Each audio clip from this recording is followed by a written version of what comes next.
What's up everyone, thanks for tuning in. So I'm going to be unboxing a package from DTR Header.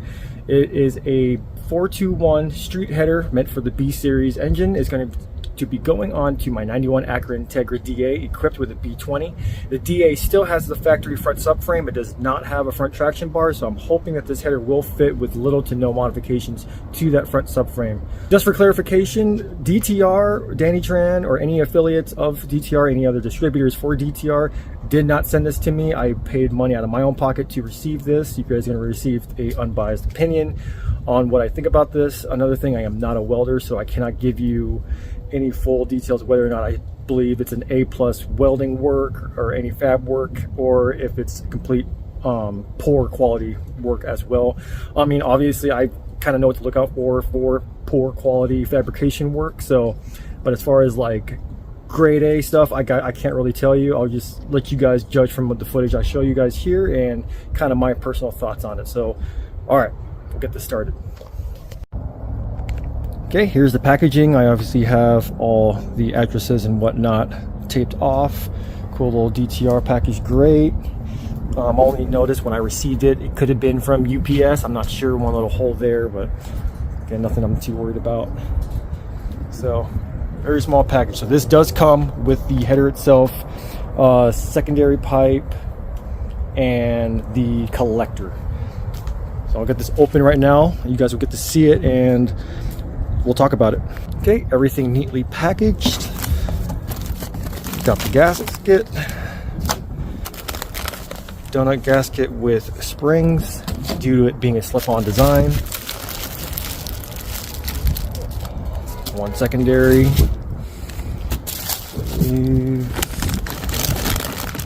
Here's the header itself with a bent sticker. I'm not tripping about that.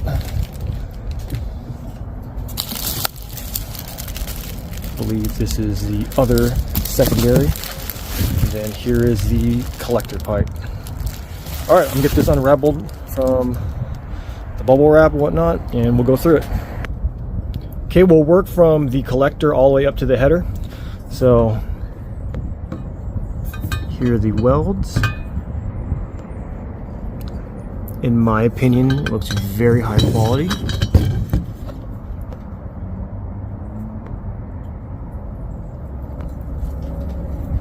Nothing that catches my eye. This is all slip-on design, so this is where the springs are going to be going. O2.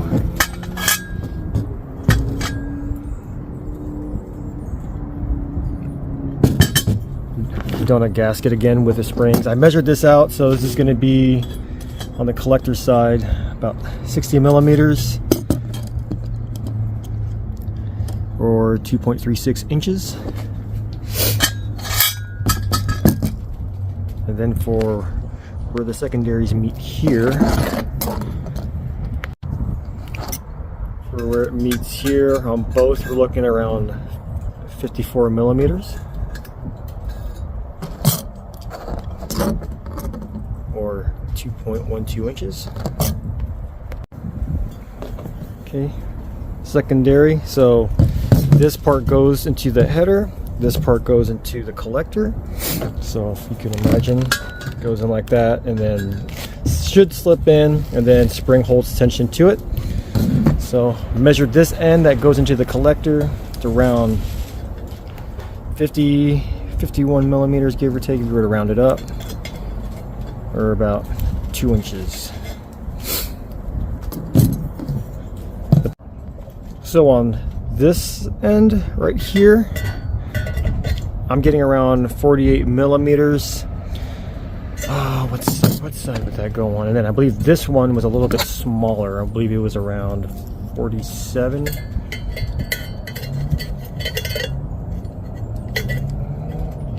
close, around 47.74 millimeters.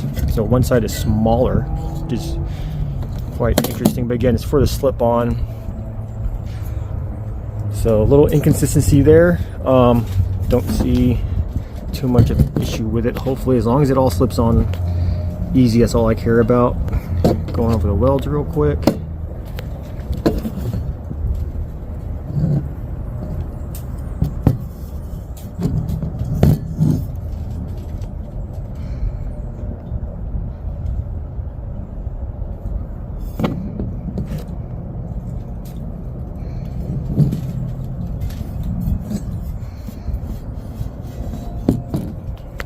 Onto the secondary. Go through the welds real quick.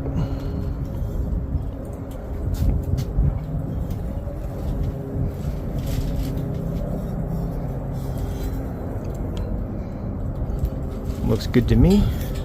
Okay, again, this side up towards the header, this down towards the collector. Measured this out. Came out to be around the same size as the other one, which is 51 millimeters and some change on the header side. Same little inconsistency. I'm not sure if it's going to affect anything, but this side's 49.6 millimeters. This one's a little bit smaller. Let's see if I can do this while filming. Around 48.2. And then this one fits onto like this side, and then the other side goes on the other side. All right, now to check out the header itself. All right, so under inspecting it, this is by far, in my personal experience, probably one of the best crafted headers that I've personally come across with, as far as weld, design, material, everything. Just super clean. I measured it, so I had to get the bigger kit because they offered this in a 50 millimeter secondary. I got the 54 because it was the only one in stock at the time. So it's supposed to be somewhere starting off for anywhere between 44 millimeters, which I believe is the factory exhaust port size. Correct me if I'm wrong on that, but the previous headers that I measured all was like 44 millimeters throughout the entire piping, even down to the downpipe of it. So ports itself are around almost like near 45 millimeters. I know it's supposed to be somewhere around 44 to 48. Not included, I did not measure where the flange is because the flange is bigger than where this first immediate pipe is. So this is smaller, then it gets welded up to a bigger pipe. Measured this, all these measured out to be around 45 millimeters and some change. Then the slip-on design, so then it goes to a 50 millimeter right here, slips on here. This is around 48 on both of these, where this slips on to the header itself. And then 54 millimeters here, and then onto, I believe, like whatever I said earlier, 58 or something like that, around 2.3 inches. So I'm running a full 2.5 inch exhaust, so that's what it's going to. Let's see if you guys can see these welds.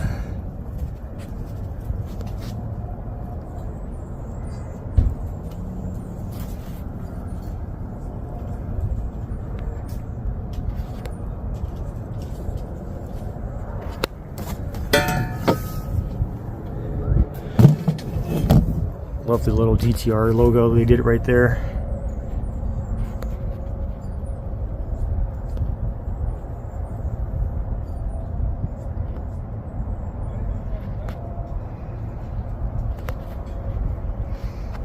Then the springs come here to keep these pipes clamped down to it. Let's see, you guys. If I can get a good shot of the inside.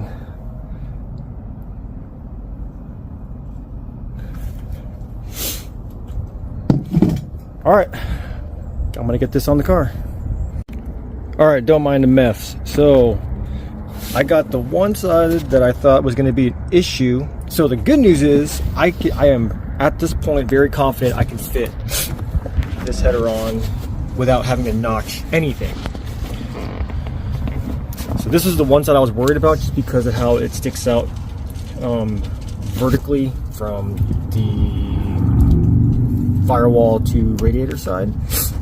but it actually fits nicely. There's enough room. So what I did was for this, so for the record, if you want to get this on easily slipping, any of these slip joint headers are always a pain in the butt to get on. So I did it on. I'm more likely going to slip both of them on prior to installing it. And you're going to wonder how you're going to do that. Well, in regards to the DA, again, whatever chassis you're installing this on may differ. The way I did it is I don't have the radiator in at the moment, so I was able to I'll try to film this later on once I install this, but follow me here. I was able to get it to where I had the bottom of that secondary pipe facing downward and just rotated it in to where I can have it to where it's at right now. I know, terrible description. I'll show it on video the best I can.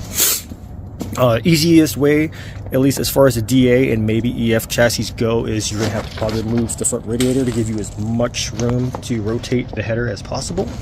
So it's mounted on one side. As you can see, it's crooked. It's just sitting on that. I can't get it because it's hitting this center piece that attaches to the cross member. What I'm going to end up doing is, yeah, you can see there's no front mount here. This engine was swapped when I bought this car. I didn't do it. That's kind of weird. There's innovative mount on driver's side, innovative on the rear. Yeah, OEM one there. I don't know. Anyway, the engine's solid, doesn't bounce around, nothing like that. Anyway, moving forward. So what I'm going to end up doing is I was going to notch the part that part of the header was hitting on, but then I kind of thought about it. I go, you know, if I was to buy a traction bar for this chassis, there really isn't any mount to that center piece for the DA. So I'm just going to remove that piece, and I feel confident enough that I'll be able to run this header. I'm going to drive the car, see how it reacts, but I don't think it's going to make that much of a difference. I say that now, that might change later on. But I mean, if I was to put a K-tuned or innovative traction bar on this Integra right now, the only mounting point right here would be for if I'm running the front engine mount, which I do not have, and I've driven this car without it for a very long time. So, okay, not a very long time, but long enough to where if problems were to occur, it more than likely would have happened by now. So I'm going to remove that and see how that goes. If you guys have like the newer Civics, like EG, EKs, more than likely you guys won't have to worry about this. So this is more for the older like DA, EF stuff, CRX. I'm going to remove that and continue putting this on. Okay, I'm going to show you the best way I've done this. I could not do it with both of the secondary pipes slipped on. It's because when I had to rotate it, it was too wide.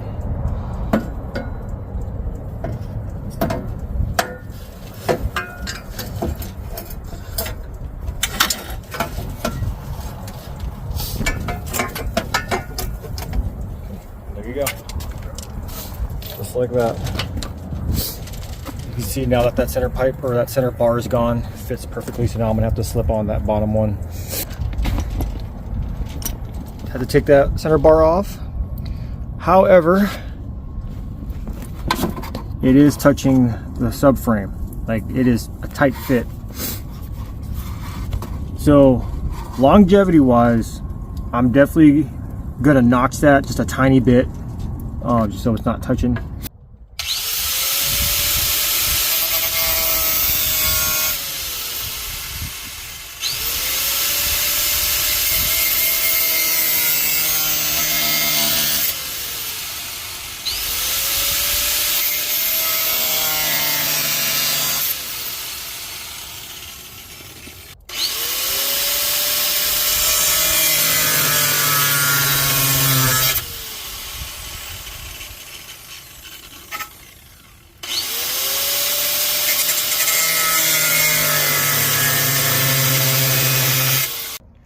Alright, so I actually have to go a little bit bigger, mostly because I found out that the first secondary pipe that was attached that I keep on here was indeed hitting this when it was fully installed. So I have to notch quite a bit of this area. I just rattle canned it right now just so it doesn't rust over as time goes on. But everything should clear now. If anything, the secondary pipe on driver's side might be barely touching where this notched here. I mean, it's enough to where I'm not too worried about it. When I start the car, if I hear some vibrations coming off of that, then obviously I'll have to take it back out and remedy that. So hopefully that's not the case. But when I test fit it on before grinding a little bit more of this away, then it's barely touching. So I have to kind of do it at an angle. You can see kind of like that, just of how the pipe goes down. So I'm going to install everything back now, and hopefully everything fits pretty snug. I think I got it. You guys can see daylight, and this is barely touching this top part. Like if I move it just a little bit, I don't know if you guys can see it.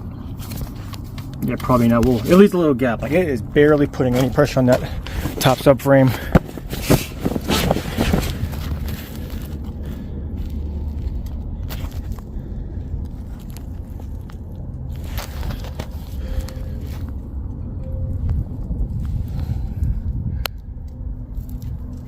All right, hopefully this works out. I'm gonna continue putting the collector on.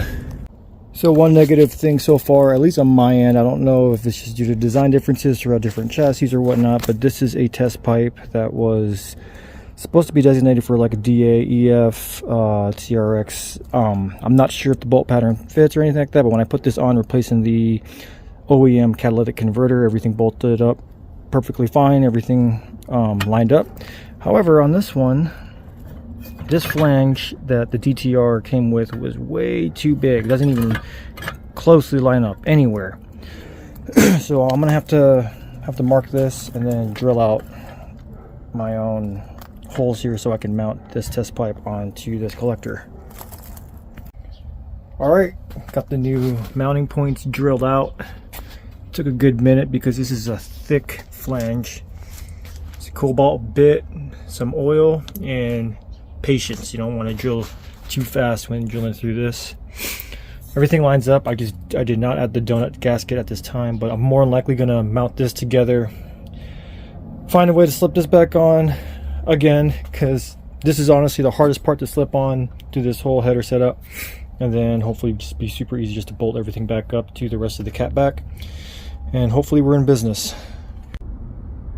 All right, the header is finally all hooked up, bolted down. Got the tension springs. Those things are super heavy. Just best way I was able to grab them is just use a vice grip for sure. Everything's all connected. 2.5 inch pipe. So make sure to get all these springs on as well.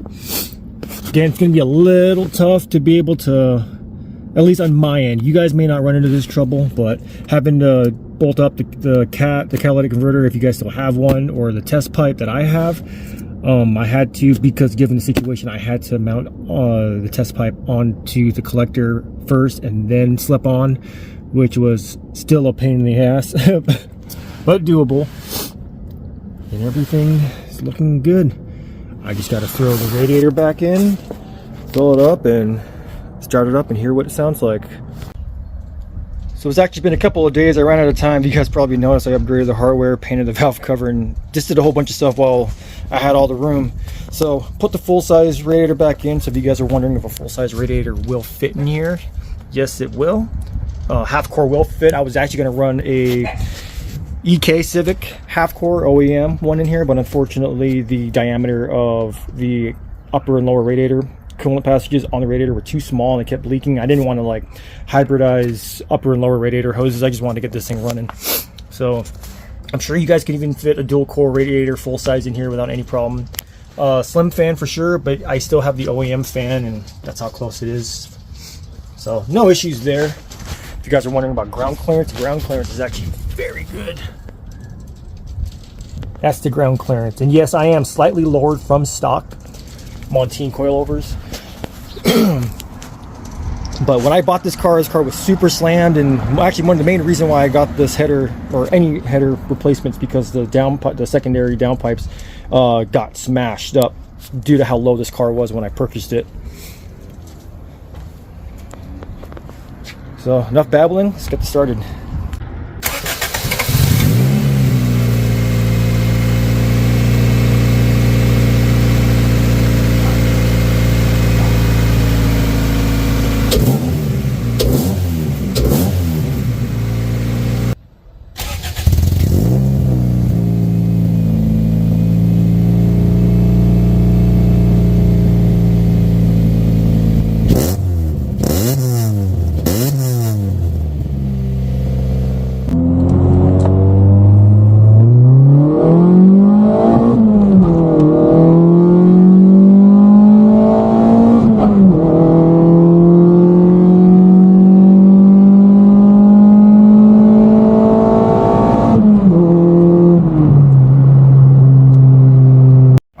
guys have it. Not the fastest run, but hopefully it sets a good example for you guys of what to expect if you decide to purchase this header. It was more of a noticeable difference for me, mostly because I came from a damaged header system, to where I'm kind of over exaggerating here, but like once I hit over 4,500 RPMs, it just kind of felt like I was hitting a brick wall, like the whole car was being choked out of like power. So now that I got this header, nothing's damaged, nothing's crushed, the pipes are bigger. Definitely can notice once it hits peak, once it hits peak power and then starts to die off towards red line. It's much more smoother throughout the RPM band now. Definitely more noticeable to me. Now, if you guys are going to be going from another aftermarket header to this header, you may not notice that much of a difference. If you're going from OEM to this header, you might notice as much of a difference as I have, or maybe a little less. Regardless, I did not tune this car since putting this header on. I actually haven't even tuned it since putting the Edelbrock intake on as well. So definitely need to play around with fuel on there, as well as like timing. Obviously, if you guys don't know how to tune or whatever, seek out a professional tuner. Get your car on a dyno, and you guys can see real-time results. You know, see the numbers, see the horsepower gains and torque gains and all that stuff in a safe environment. So highly recommend that with any power adder. So overall thoughts on this header. The welds, the design, everything about it is just like, the only thing that really caught my attention was just like almost the attention to detail, like, just stacking dimes on the welds, the consistency, just everything about it looks like whoever made this header cared. If that makes any sense. So I have purchased other cheaper made headers in the past for other cars, other engines and stuff like that, and you can definitely tell where like either it was built on a Monday or Friday, or design was just not, was not sound, or they just could care less and just threw it in the box just to hit a quota. So I would definitely, as far as a budget header goes for a B-Series, whatever budget means to you, to me, sub $600 to $500, this is like on top, number one, that I would go for if I had opportunity, and if the chassis so allowed it.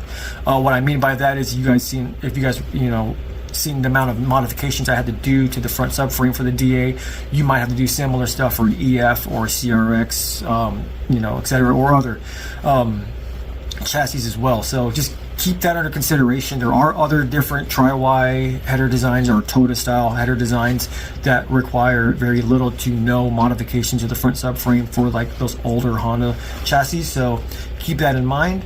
Everything else, like PLM, Skunk 2 or whatnot, I would only more likely just go to those brands if it was like really chassis specific, or budget really played a role into whatever I was building. But number one, I would go with DTR. They also make very high-end headers, so I'm talking like around more or less $1,000 headers that were like tried and tested for like K-Series, B-Series, all that stuff, like full race headers. So there you guys go. Hopefully you guys enjoyed the content. If you have any questions, ask me down in the comments below. I'll do my best to answer them as fast as I can when I can. Also, if you guys need, hit me up on Instagram. You can do so at Asian_sensation. Same thing. I'll do my best to answer you guys when I can, the best way I can. So thank you all for watching, and I'll catch you in the next one.